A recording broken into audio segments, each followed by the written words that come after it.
Hi, this is Kara Warner, and thanks again for joining me. Today I'm going to show you a really easy technique called the drop stitch. When it comes to creating drop stitches in your knitting, you can add an endless amount of variety by simply dropping your stitches intentionally. What could be more fun than that? In my short video, I'll show you two versions of this basic stitch and how you can start using them right away. So without further delay, let's get started. I'm going to show you the first version of the basic drop stitch, and in this example I worked a little garter stitch square, as you can see here. And this version of the drop stitch is really great when you want to make scarves, for example, because you can just knit for as long as you want, and then when you're ready to create those drop stitches, you simply work that row at the end. And so I'm going to do that now. And so in this pattern, basically I'm just working, I've cast it on 11 stitches. You can vary this pattern however you want, but first I'm knitting 2 stitches, and then I'm letting the third stitch drop, just like that. Pretty cool, huh? Then we have this little bar of yarn, this horizontal bar, which you should place up on your left hand needle, and you actually knit that stitch. Because what that does is it maintains your stitch count. You don't want to lose your stitches, at least not in this example. There are other times when you might want to lose your stitches. But anyway, so here we go. Knit 2, and then drop. Oh, that's so much fun, it feels good. And then knit that remaining horizontal piece of yarn that's left, and then knit 2 more. And again, that third one, we're just going to let it drop, placing that yarn right up there, and I'm going to knit right into that. And that might feel funny, but it's okay, because you should do that. And the last 2, there we go. So now we turn the work, and then we start to help work these stitches down a little bit, like this. So just want to kind of help them along. It's kind of neat. So you just want to do that across on each one of these stitches until you reach the cast on row. And this part's really a lot of fun. I really have a lot of fun with it because it just, it kind of emerges. The magic begins and you get to see what happens.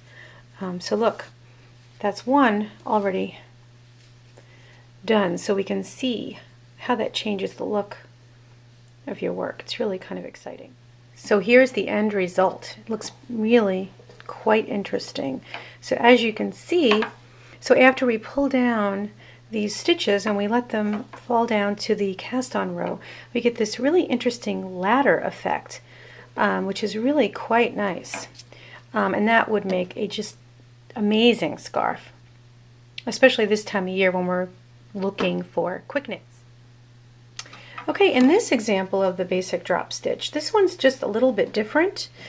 So we're not creating this ladder effect, but instead we're using yarn overs to create the drop stitch. So what we do is basically we knit a stitch, and then we yarn over twice. At least in this example, we're going to yarn over twice to create a fairly elongated stitch.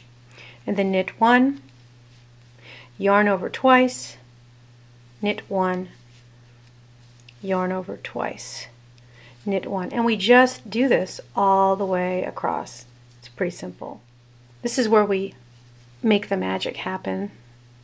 As I said before in the last version of the drop stitch, we knit 1 and then just let those wrapped stitches just fall right off, and then knit the next stitch, and then you kind of want to pull up just a little bit because you can see the elongation begin. And then you let those stitches just fall right off, knit,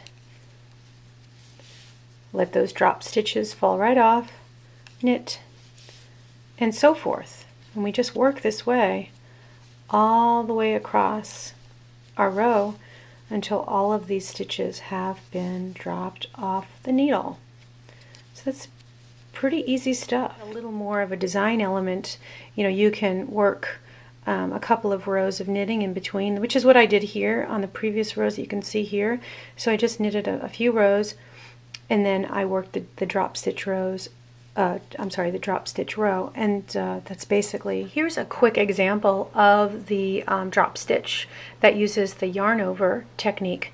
In this example you can see that I was kind of playing around. This is where you can get a little funky and experiment.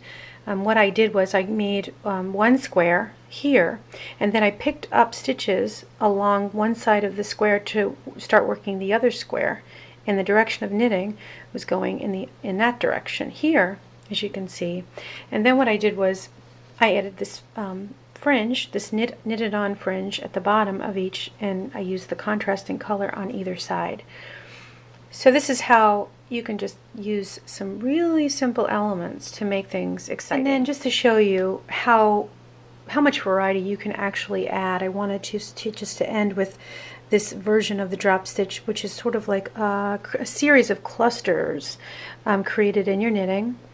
And as you can see here, I use 2 strands of yarn as well, so it's a really very fun way of working. And again, I use the self fringe with